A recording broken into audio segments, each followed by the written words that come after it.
Hello everyone, welcome back to my channel. Third semester appreciating Roseland, the education of a British protected child എന്നുള്ള ചാപ്റ്ററിൻ്റെ part 2 video ആണിത്. Part 1 already ചെയ്തിട്ടുണ്ട്, അപ്പോൾ അത് കാണാത്തവർ അത് കാണുക. ന്യൂഫർ എന്നുള്ള ഫെസ്റ്റിവലിനെ കുറിച്ചാണ് നമ്മൾ പറഞ്ഞുകൊണ്ടിരുന്നത്. ന്യൂഫർ എന്ന ഫെസ്റ്റിവൽ മേജർ ഹോളിഡേ ആയിട്ടാണ് അവർ ആചരിക്കുന്നത്. അതിൽ ആൻസസ്റ്റേഴ്സൊക്കെ മാസ്ക് ധരിച്ചിട്ട് ജീവിക്കുന്ന ആളുകളെ കാണാൻ വരും എന്നാണ് ഒരു വിശ്വാസം. 8 ഹോൾ ഡേയ്സിൽ നടക്കുന്ന ഒരു ഫെസ്റ്റിവലാണ്. അതിൽ അറ്റൻഡൻസ് ഒക്കെ അവരുടെ കയ്യിൽ ഒരു ചാട്ടവാറ് കരുതിയിട്ടുണ്ടാവും. ആ ഒരു ചാട്ടവാറിൽ അവരുടെ ബോഡിയിലേക്ക് അവർ തന്നെ സ്വയം അടിക്കുന്ന ഒരു ആചാരമുണ്ട്.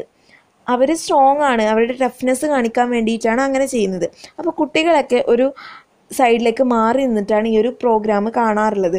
കുട്ടികളുടെ മെയിൻ ഹോബി എന്ന് പറഞ്ഞിട്ടുണ്ടെങ്കിൽ ഇതിൽ എത്ര ആളുകൾ വന്നിട്ടുണ്ട് എന്ന് കൗണ്ട് ചെയ്തിട്ട് പ്രീവിയസ് ഇയറുമായിട്ട് അത് കമ്പയർ ചെയ്യുക എന്നുള്ളതാണ്. ചില നല്ല വർഷങ്ങളിലൊക്കെ ഈ ഒരു ആചാരത്തിൽ 100-ൽ കൂടുതൽ ആളുകൾ പങ്കെടുക്കാറുണ്ട്. പിന്നെ ഒരു കൗണ്ട് ചെയ്യുമ്പോൾ ശ്രദ്ധിക്കേണ്ട ഒരു കാര്യം എന്താണെന്ന് വെച്ചാൽ, സെയിം മാസ്ക് 10 ടൈംസ് കണ്ടാലും, അതായത് സെയിം മാസ്ക് തന്നെ 10 ടൈംസ് കണ്ടാൽ അതിനെ ഒന്നായിട്ടാണ് കണക്കാക്കാനായിട്ട് പറ്റുള്ളൂ. പിന്നെ അവരുടെ വില്ലേജിൻ്റെ സൗണ്ടിനെ കുറിച്ച് പറയുന്നുണ്ട്. അവരുടെ വില്ലേജിലേക്ക് ക്രിസ്ത്യാനിറ്റി വന്നപ്പോൾ അവരുടെ വില്ലേജിനെ അത് 2ആയിട്ട് ഡിവൈഡ് ചെയ്തിട്ടുണ്ടായിരുന്നു, the people of the church എന്നും the people of the world എന്നും. പക്ഷെ അവരുടെ ഇടയിൽ ആ ഒരു ബൗണ്ടറി പലപ്പോഴും ക്രോസ് ചെയ്യപ്പെട്ടിട്ടുണ്ട്. അതെങ്ങനെയെന്ന് വെച്ചാൽ, ആവറേജ് ക്രിസ്ത്യൻസൊക്കെ ഇവരുടെ ട്രഡീഷണൽ ഫെസ്റ്റിവൽസൊക്കെ എൻജോയ് ചെയ്തിരുന്നു. അതുപോലെ തന്നെ നോൺ ക്രിസ്ത്യൻസ് ക്രിസ്ത്യൻസിനെ പലപ്പോഴും ഒബ്സർവ് ചെയ്യാറുണ്ടായിരുന്നു. എന്നിട്ട് അവരുടെ പല പ്രാക്ടീസസുകളും അമ്യൂസ്മെൻ്റ് ആയിട്ട് കണക്കാക്കാറുണ്ട്. അതുപോലെ തന്നെ ആ ഒരു ടൈമിൽ ഏറ്റവും കൂടുതൽ സെലിബ്രേറ്റ് ചെയ്യപ്പെട്ടിരുന്ന ഒരു സോങ് ആണ് ഇഗ്വു ഒബി എന്ന് പറയുന്ന traditional song of the heart. ആ ഒരു സോങ് എന്ന് പറഞ്ഞിട്ടുണ്ടെങ്കിൽ ടോണിക് സോൾഫ എന്ന് പറയുന്ന ഇവരുടെ ഒരു സിംഗിങ്ങിൽ നിന്നും മിമിക്ക് ചെയ്ത് എടുത്തതാണ് എന്ന് പറയുന്നുണ്ട്. 2 കൾച്ചറും തമ്മിലുള്ള കമ്പാരിസൺ ആണ് പറയുന്നത്, അതായത് ഇഗ്ബോ കൾച്ചറും ക്രിസ്ത്യൻസും തമ്മിലുള്ള കമ്പാരിസൺ. അവരുടെ ലാംഗ്വേജിൽ, in spoken language there was some difference in manner but none in manner between the church and village. ലാംഗ്വേജിൽ ചില ഡിഫറൻസ് ഉണ്ടായിരുന്നെങ്കിലും ചേർച്ചും വില്ലേജും തമ്മിലുള്ള മാനറിൽ വലിയ വ്യത്യാസമൊന്നും ഉണ്ടായിരുന്നില്ല.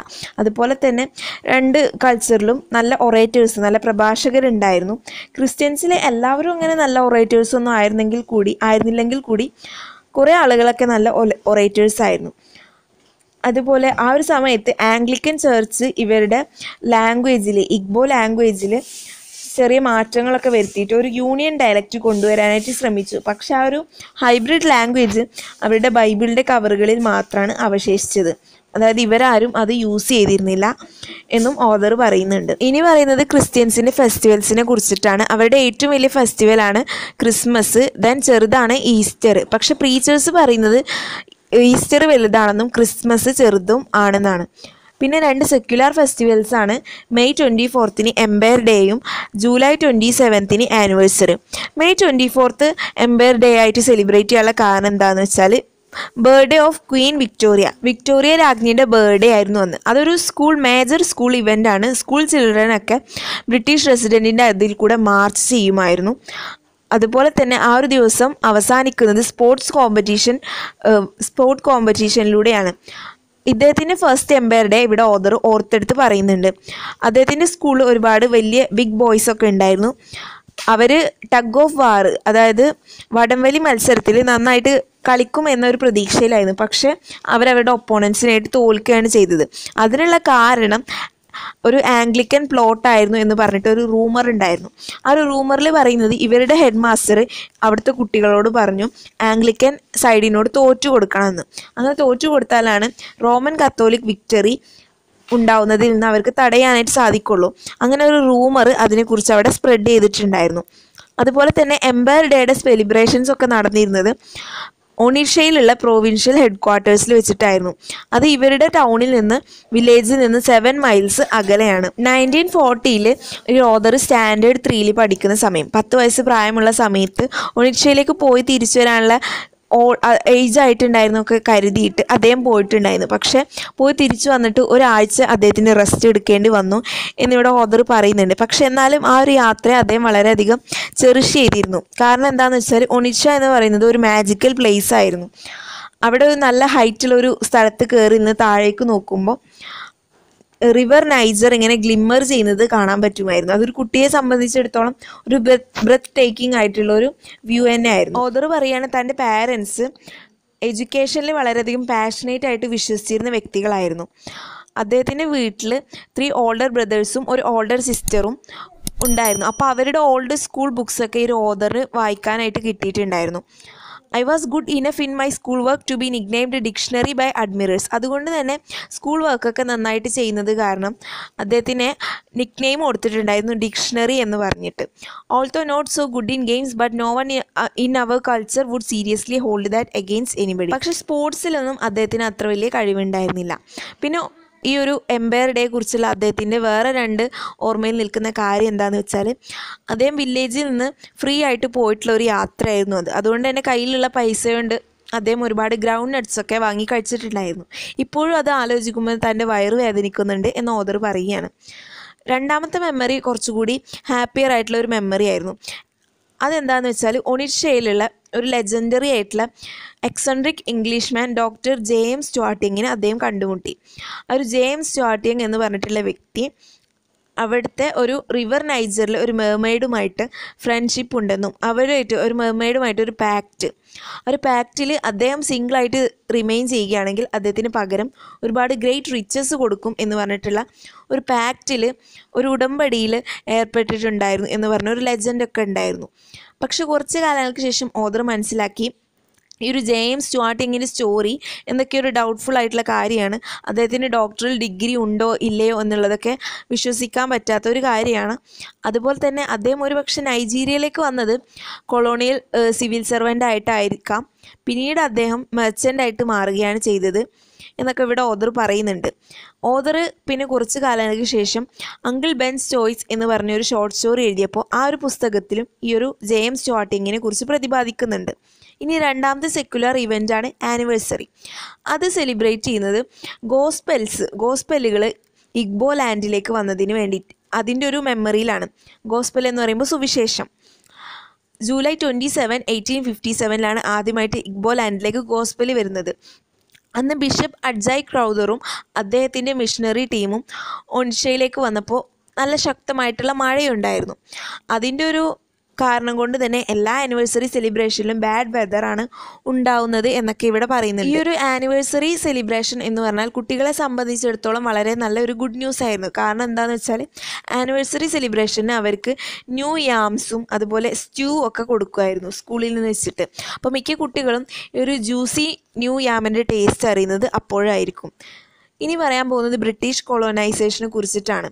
ബ്രിട്ടീഷ് കൊളോണൈസേഷൻ അത്ര വലിയൊരു ലേബർ ഇൻറ്റൻസീവ് ആയിട്ടുള്ള കാര്യമൊന്നും ആയിരുന്നില്ല. കാരണം എന്താണെന്ന് വെച്ചാൽ വൈറ്റ് പീപ്പിളിനെ അവിടെ റെയർ ആയിട്ടായിരുന്നു കാണാനായിട്ട് സാധിച്ചിരുന്നത്. അഡ്മിനിസ്ട്രേഷനിലായിക്കോട്ടെ, ചേർച്ചിലായിക്കോട്ടെ, കൊമേഴ്സിലായിക്കോട്ടെ വൈറ്റ് പീപ്പിൾ റെയർ ആയിരുന്നു. പക്ഷെ അവരുടെ ആ ഒരു റെയർനെസ് അവരുടെ അതോറിറ്റി ഒരിക്കലും കുറച്ചിരുന്നില്ല എന്നാണ് പറയുന്നത്. അവിടുത്തെ ഒരു ബ്രിട്ടീഷ് റെസിഡൻ്റ് ആയിട്ടുള്ള വ്യക്തിയുടെ പേരാണ് ക്യാപ്റ്റൻ ഒ കോണർ. പിന്നെ പറയുന്നത് നൈജറിലെ ബിഷപ്പിൻ്റെ നെയിമാണ് the right reverend bishop Bertram Lasbrey. ഈ ഒരു ബിഷപ്പിൻ്റെ അദ്ദേഹത്തിൻ്റെ പ്രസംഗം അല്ലെങ്കിൽ പ്രഭാഷണം ഈ ഒരു ഓഥറിന് വലിയ ഇഷ്ടമുണ്ടായിരുന്നില്ല. ഒരുപക്ഷെ അതിനുള്ള റീസൺ അദ്ദേഹം ഒരു ഇൻ്റർപ്രറ്ററിനെ യൂസ് ചെയ്തത് കൊണ്ടാവാം എന്നൊക്കെ ഓഥർ പറയുന്നുണ്ട്. ഇനി പറയാൻ പോകുന്നത് എഡ്യൂക്കേഷനെ കുറിച്ചിട്ടാണ്. അവരുടെ എലിമെൻ്ററി എഡ്യൂക്കേഷൻ തുടങ്ങുന്നത് 2 years in infantry school, then 6 years in primary school, അങ്ങനെയാണ്. പക്ഷേ ചില കുട്ടികൾക്ക് ഒരു പ്രീ സ്കൂൾ ഇയർ കൂടി ഉണ്ടായിരിക്കും. ആ ഒരു പ്രീ സ്കൂൾ ഇയറിനെ റിലീജിയസ് സ്കൂൾ എന്നാണ് വിളിക്കുന്നത്. കാരണം അവിടെ അവർ ചാൻഡിങ്, മന്ത്രങ്ങൾ, അതുപോലെ തന്നെ ഡാൻസിങ്, ദ കാറ്റേച്ചിസം എന്ന് പറയുന്ന ഒരു സംഭവം അതൊക്കെയാണ് അവിടെ പഠിപ്പിച്ച് കൊടുത്തിരുന്നത്. അപ്പോൾ അവർക്ക് പഠിപ്പിച്ചു കൊടുക്കുന്ന വേറെ ചില കാര്യങ്ങൾ എന്തൊക്കെയാണെന്ന് ചോദിക്കുകയാണെങ്കിൽ who is Caesar, who is Joshua, അങ്ങനത്തെ കാര്യങ്ങളൊക്കെ. പക്ഷേ ഈ ഒരു ഓഥറിന് അത് പോയി പഠിക്കേണ്ട ആവശ്യം ഉണ്ടായിരുന്നില്ല. പ്രീ സ്കൂൾ ഇയർ ചേരേണ്ട ആവശ്യം വന്നില്ല. കാരണം എന്താണെന്ന് വെച്ചാൽ അദ്ദേഹത്തിൻ്റെ വീട്ടിൽ രാവിലെയും രാത്രിയൊക്കെ ബൈബിള് പ്രയർ വായിക്കുമായിരുന്നു. അതുകൊണ്ട് അതിൽ നിന്ന് അദ്ദേഹത്തിന് ഒഴിവാവാനായിട്ട് സാധിച്ചു. ചിന്നോ അച്ചുബെ പ്രൈമറി സ്കൂളിൽ 2nd ഇയറിൽ പഠിക്കുമ്പോഴാണ് സെക്കൻഡ് വേൾഡ് വാർ തുടങ്ങിയത്. അതായത് സ്റ്റാൻഡേർഡ് 2 പഠിക്കുന്ന സമയം. ഓഥർ പറയുകയാണ് ബ്രിട്ടനോട് അത്യാവശ്യം ലോയലായിട്ട് തന്നെയായിരുന്നു ഇവർ പ്രവർത്തിച്ചിരുന്നത്. കാരണം അവർക്ക് ചെയ്യാൻ പറ്റുന്നതൊക്കെ അവർ ചെയ്തു കൊടുത്തിരുന്നു. അവർ ഒരു ക്യാമ്പയിനൊക്കെ നടത്തിയിട്ടുണ്ടായിരുന്നു to increase the production of palm kernels, palm oil ഉണ്ടാക്കാൻ വേണ്ടിയിട്ട് വാർ എഫേർട്ടിന് വേണ്ടിയിട്ട് വാറിന് വേണ്ടി പാം ഓയിൽ പ്രൊഡക്ഷൻ ഇൻക്രീസ് ചെയ്യാൻ വേണ്ടി ക്യാമ്പയിൻ നടത്തിയിരുന്നു. അവരുടെ ഹെഡ് മാസ്റ്റർ ഇവരോട് പറഞ്ഞ കാര്യം എന്താണെന്ന് വെച്ചാൽ, അവർ headmaster told us that every kernel we collected in the bush would buy a nail for Hitler coffin. നമ്മൾ കളക്ട് ചെയ്യുന്ന എല്ലാ കേണലും പറഞ്ഞിട്ടുണ്ടെങ്കിൽ ഹിറ്റ്ലറുടെ കോഫിൻ അടിക്കാനുള്ള ഒരു ആണിക്ക് തുല്യമാണ് എന്ന്. അതായത് ബ്രിട്ടനെ ആയിരുന്നു ഇവർ സപ്പോർട്ട് ചെയ്തിരുന്നത്. അതുപോലെ തന്നെ വാർ കണ്ടിന്യൂ ചെയ്തിരുന്ന സമയത്ത് സ്കൂളിലും ഹോമിലും വീട്ടിൽ കിട്ടിയിരുന്ന സപ്ലൈസൊക്കെ വളരെയധികം കുറഞ്ഞു വന്നു. Salt was severely rationed and disappeared from the open market. ഉപ്പിൻ്റെ റേഷൻ വളരെയധികം കുറഞ്ഞു വന്നു. അതുപോലെ തന്നെ ഓപ്പൺ മാർക്കറ്റിൽ നിന്ന് ഉപ്പ് ഇല്ലാണ്ടായിട്ട് വരെ പോയി എന്നാണ് പറയുന്നത്. അതുപോലെ തന്നെ അവർ പാടിയിരുന്ന ഒരു പാട്ട്, We soldier allowed singing Rule Britannia, but the really popular song was Germany is Falling. Rule Britannia എന്ന് പറഞ്ഞൊരു പാട്ടൊക്കെ പാടിയിരുന്നു. പക്ഷെ അവിടെ ഏറ്റവും കൂടുതൽ പോപ്പുലർ ആയിട്ടുള്ളൊരു സോങ് ജർമ്മനി ഈസ് ഫാളിങ് എന്ന് പറഞ്ഞിട്ടുള്ളതായിരുന്നു. അതിവിടെ ടെക്സ്റ്റിൽ കൊടുത്തിട്ടുണ്ട്, അതൊന്ന് വായിച്ച് നോക്കാം. Sung lustily in an arrangement for cantor and chorus, Germany is falling was stirring as onward Christian soldiers and other evangelical war songs. ഈ ഒരു പാട്ട് എന്ന് ഓൺവേർഡ് ക്രിസ്ത്യൻ സോൾജേഴ്സ് എന്ന് പറഞ്ഞിട്ടുള്ള ഒരു സോങ്ങും അതുപോലെ വേറെയുള്ള ഇവാഞ്ചലിക്കൽ വാൾ സോങ് പോലെ തന്നെ വളരെയധികം സ്റ്റിറിങ് ആയിട്ടുള്ള കോളിളക്കം സൃഷ്ടിച്ച ഒരു പാട്ടായിരുന്നു. അദ്ദേഹത്തിൻ്റെ സെക്കൻഡറി സ്കൂളിൽ, ഇനി ഓദറിൻ്റെ സെക്കൻഡറി സ്കൂളിലേക്ക് പഠനം മാറുമ്പോൾ അദ്ദേഹത്തിൻ്റെ മുന്നിൽ 2 ചോയ്സുകളാണ് ഉണ്ടായിരുന്നത്. വളരെയധികം പോപ്പുലർ ആയിട്ടുള്ള ഡെന്നിസ് മെമ്മോറിയൽ ഗ്രാമർ, അതെന്ന് പറഞ്ഞിട്ടുണ്ടെങ്കിൽ ഒണിഷയിലെ ഒരു CMS ഇൻസ്റ്റിറ്റ്യൂഷനാണ്. രണ്ടാമത്തെ choice government college Umuahia, much farther away and much less known to me. അത് ഇദ്ദേഹത്തിനെ സംബന്ധിച്ചിടത്തോളം വളരെയധികം അകലെയുള്ളതും അതുപോലെ തന്നെ വലിയൊരു പരിചയമുള്ള സ്ഥലമൊന്നും ആയിരുന്നില്ല.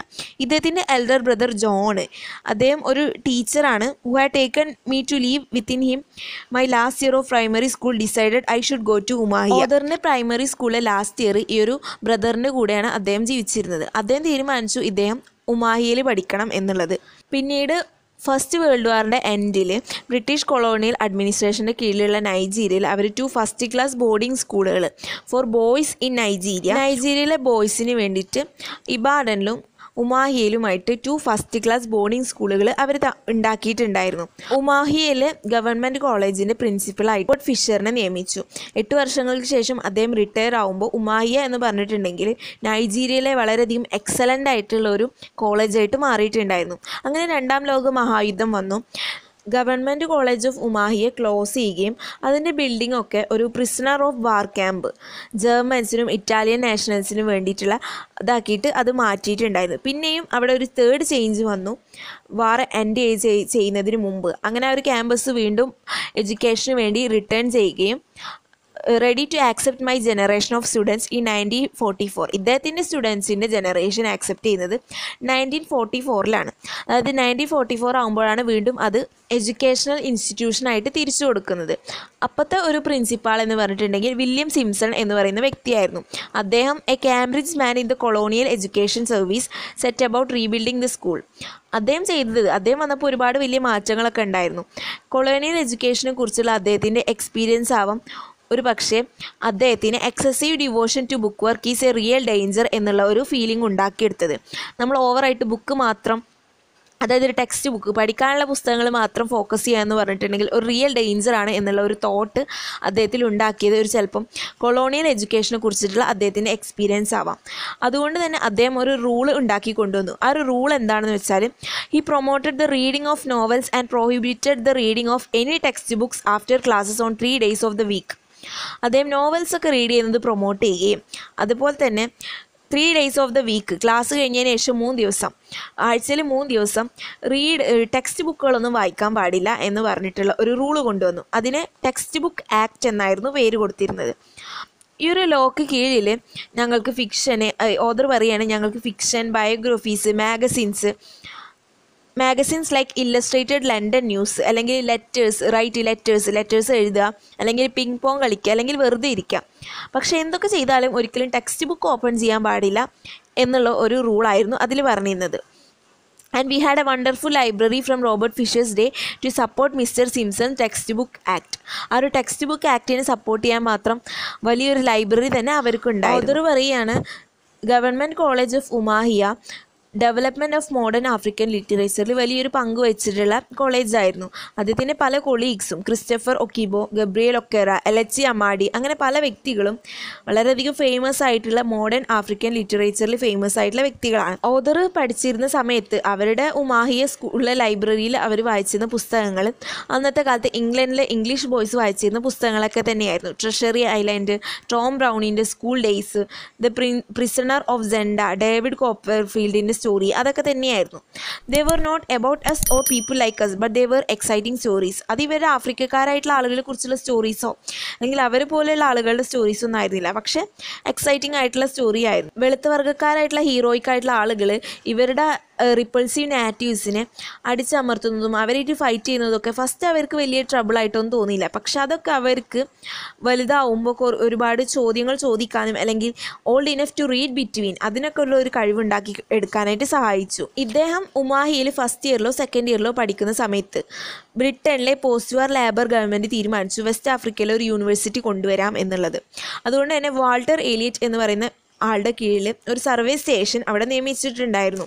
Such was the reputation of the Umuahia that the commission paid us a visit and spend a whole weekend at our school. അപ്പോൾ ഉമാഹിയുടെ റെപ്യൂട്ടേഷൻ, ആ ഒരു സ്കൂളിൻ്റെ റെപ്യൂട്ടേഷൻ അത്ര വലുതായതുകൊണ്ട് തന്നെ അവിടുത്തെ കമ്മീഷൻ ഇവരുടെ സ്കൂളിലേക്ക് വന്ന് വിസിറ്റ് ചെയ്യുകയും ഒരു വീക്കെൻഡ് ഫുൾ അവിടെ താമസിക്കുകയും ചെയ്തു.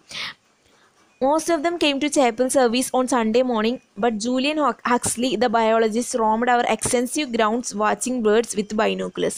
മിക്കവാറും ആളുകളൊക്കെ അന്ന് വന്നിട്ടുള്ള ആളുകളൊക്കെ ചേപ്പൽ സർവീസിന് വരുമായിരുന്നു സൺഡേ മോർണിംഗിൽ. പക്ഷെ ജൂലിയൻ ഹക്സ്ലി എന്ന് പറയുന്ന ഒരു ബയോളജിസ്റ്റ് മാത്രം അവിടെ ഗ്രൗണ്ടിലൊക്കെ ചുറ്റിക്കറങ്ങിയിട്ട് ബൈനോക്കുലർ യൂസ് ചെയ്തിട്ട് ബേർഡ്സിനെ വാച്ച് ചെയ്യലായിരുന്നു അദ്ദേഹത്തിൻ്റെ ജോലി. അന്നത്തെ ആ ഒരു ഏലിയറ്റ് കമ്മീഷൻ റിപ്പോർട്ടാണ് led to the foundation of Nigeria's first university institution and university college at Ibadan in special relationship with London. ആ ഒരു തീരുമാനപ്രകാരം അതിൻ്റെ ആ ഒരു ഫസ്റ്റ് റിപ്പോർട്ട് പ്രകാരമാണ് നൈജീരിയയിൽ ഫസ്റ്റ് യൂണിവേഴ്സിറ്റി ഇൻസ്റ്റിറ്റ്യൂഷൻ ആയിട്ടുള്ള university college at Ibadan in special relationship with London ഉണ്ടായിട്ട് വരുന്നത്. By the time it was built I was ready for university education and so walked in. അതുണ്ടാക്കി തീരുമ്പോൾ തന്നെ ഇദ്ദേഹത്തിൻ്റെ യൂണിവേഴ്സിറ്റി എഡ്യൂക്കേഷനുള്ള ടൈമായിരുന്നു. അതുകൊണ്ട് തന്നെ അദ്ദേഹം ഒരു യൂണിവേഴ്സിറ്റിയിലേക്ക് പഠിക്കാനായിട്ട് പോയി. ആ ഒരു സമയമാകുമ്പോഴേക്കും അദ്ദേഹം I was no longer a British protected child but a British protected person. British protected child എന്നുള്ളതിൽ നിന്ന് മാറിയിട്ട് ഒരു ബ്രിട്ടീഷ് പ്രൊട്ടക്റ്റഡ് പേഴ്സൺ, ഒരു കുട്ടിയിൽ നിന്ന് മാറി ഒരു വ്യക്തിയായിട്ട് അദ്ദേഹം മാറിയിട്ടുണ്ടായി. ഓതർ പറയുന്നുണ്ട് താൻ ഇബാഡനിൽ പഠിക്കുന്ന സമയത്ത് one of the more remarkable teachers, അദ്ദേഹം കണ്ടുമുട്ടിയിട്ടുള്ള ഒരു റിമാർക്കബിൾ ടീച്ചർ എന്ന് പറഞ്ഞിട്ടുണ്ടെങ്കിൽ ജെയിംസ് വെൽഷ് എന്ന് പറയുന്ന ഒരു പ്രൊഫസറായിരുന്നു, പ്രൊഫസർ ഓഫ് റിലീജിയസ് സ്റ്റഡീസ്. അദ്ദേഹം ഈ ഒരു ഇബാഡനിലേക്ക് വരുന്നതിന് മുമ്പ് ചെയ്തു കൂട്ടിയുള്ള ഒരുപാട് കാര്യങ്ങൾ ഇദ്ദേഹത്തിനെ വളരെയധികം അത്ഭുതപ്പെടുത്തിയിട്ടുള്ളതായിരുന്നു. അദ്ദേഹം head of religious broadcasting at the BBC in London BBCയിലെ റിലീജിയസ് ബ്രോഡ്കാസ്റ്റിങ്ങിൻ്റെ ഹെഡായിട്ട്, അതുപോലെ ഒരു ചാപ്ലൈനായിട്ട്, കിങ്ങിൻ്റെ ചാപ്ലൈനായിട്ട്, അതുപോലെ ഒരു തിയോളജിക്കൽ കോളേജിൻ്റെ പ്രിൻസിപ്പളായിട്ട് ഒക്കെ വർക്ക് ചെയ്തിട്ടുണ്ട്. അതുപോലെ തന്നെ he had even gone to Nigeria before all that as a missionary in the 1930s. ഇതിനൊക്കെ മുമ്പ് 1930s നൈജീരിയയിലേക്ക് വരെ പോയിട്ടുണ്ട് ഒരു മിഷണറി ആയിട്ട്. പിന്നീട് ആഫ്രിക്കയിലേക്ക് റിട്ടേൺ ചെയ്ത് വരികയും ചെയ്തു, ഒരു ഡയറക്ടർ ഓഫ് എഡ്യൂക്കേഷനായിട്ട് തിരിച്ചു വരികയും ചെയ്തു. അദ്ദേഹം ഇബാഡനിൽ ഫൈനൽ ഇയറിൽ പഠിക്കുന്ന സമയത്ത് അദ്ദേഹം പ്രൊഫസർ വെൽഷുമായിട്ടൊരു ഡിസ്കഷൻ നടത്തിയിട്ടുണ്ടായിരുന്നു. അതെന്താണെന്ന് വെച്ചാൽ സ്റ്റുഡൻസിന് കോളേജുമായിട്ട് ഒരുപാട് ഡിസഗ്രിമെൻറ്റ്സ് വന്നിട്ടുണ്ടായിരുന്നു. അതിനെക്കുറിച്ച് ഓതറും പ്രൊഫസർ വെൽഷും ഡിസ്കസ് ചെയ്തപ്പോൾ പ്രൊഫസർ വെൽഷ് പറഞ്ഞൊരു സെൻറ്റൻസിൽ we may not be able to teach you what you want or even what you need, we can only teach you what we know. ഞങ്ങൾക്കൊരു പക്ഷേ കുട്ടികളെ നിങ്ങൾക്ക് എന്ത് വേണം എന്നുള്ളത് പഠിപ്പിച്ച് തരാനായിട്ട് സാധിക്കില്ലായിരിക്കാം, പക്ഷെ ഞങ്ങൾക്ക് we can only teach you what we know, ഞങ്ങൾക്ക് അറിയാവുന്ന കാര്യങ്ങളാണ് നിങ്ങൾക്ക് പഠിപ്പിച്ച് തരാനായിട്ട് സാധിക്കുള്ളൂ. അപ്പോൾ even in exasperation James Welsh stayed calm and vice.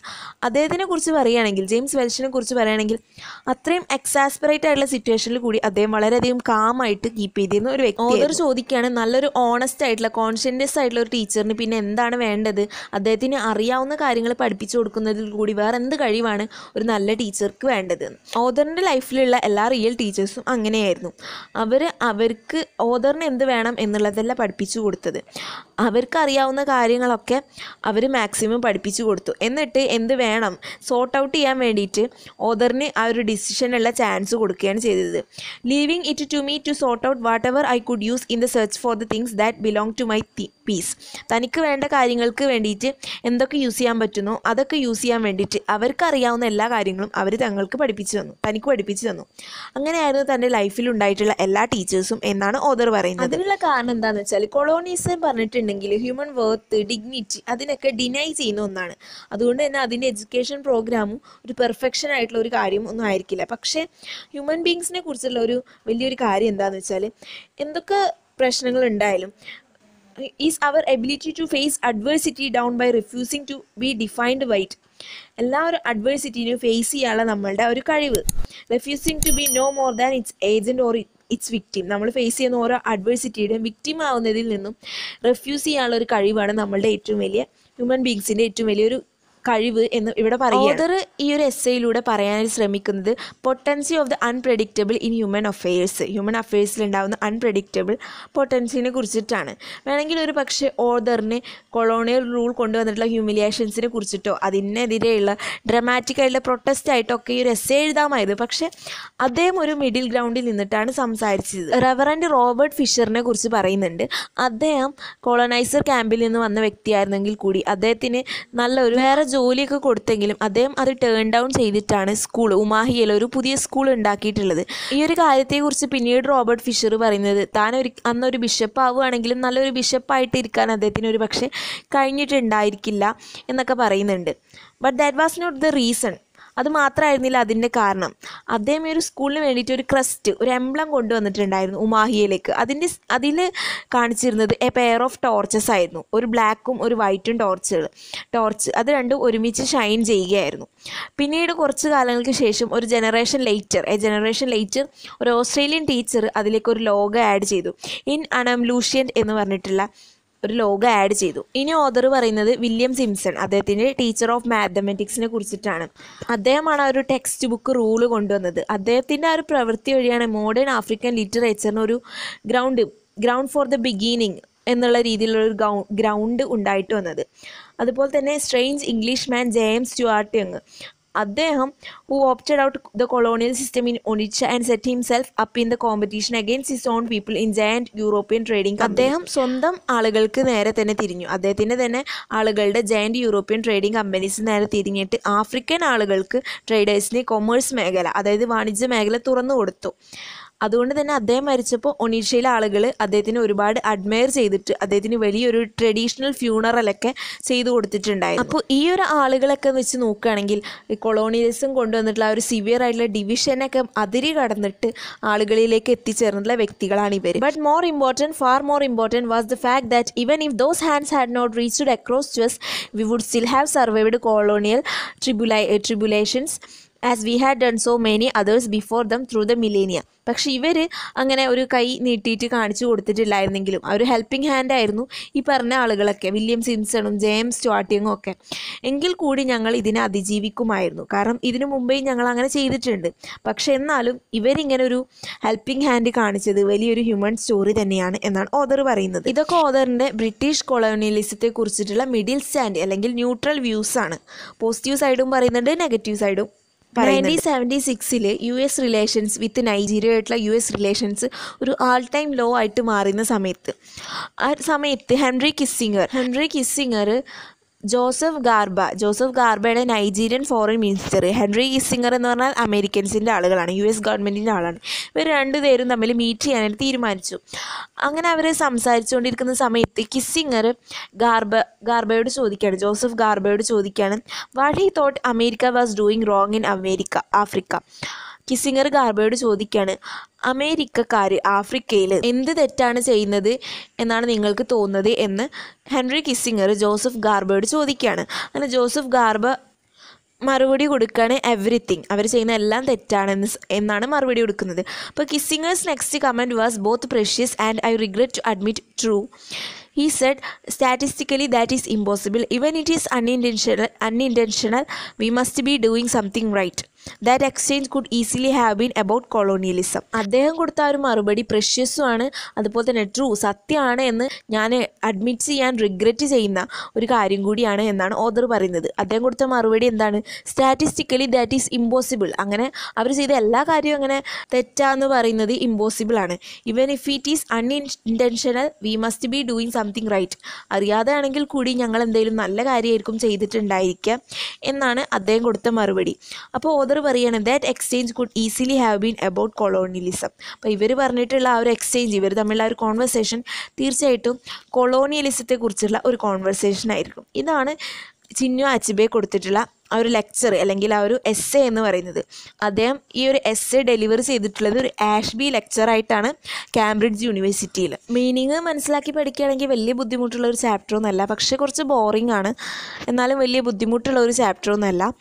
എല്ലാവർക്കും മനസ്സിലായിട്ടുണ്ടാവുമെന്ന് വിചാരിക്കുന്നു. ഡൗട്ട് എന്തെങ്കിലും ഉണ്ടെങ്കിൽ കമൻറ്റ് ചെയ്യുക. Thank you for watching.